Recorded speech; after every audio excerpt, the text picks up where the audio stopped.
Well, on April 2nd, the Rapides Drug Enforcement Agency discovered and confiscated over 3 ounces of fentanyl from a home in Alexandria. This was part of a narcotics search after Alexandria police contacted RADE for help in arresting 30-year-old Jeremy Williams for parole violations. That day, officers with a warrant for Williams' arrest arrived at a home in the 1200 block of Paris Drive and arrested him. Another man, 33-year-old Kadarius Johnson, was also identified at the home and was detained. APD officers then discovered a bag obtaining another warrant for a narcotics search.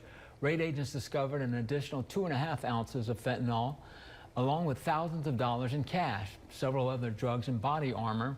Both Williams and Johnson were then taken to the Rapides Detention Center and booked on numerous charges.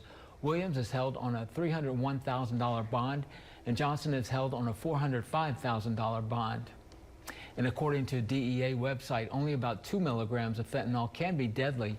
The 3.5 ounces confiscated by RADE agents amounts to about 50,000 lethal doses.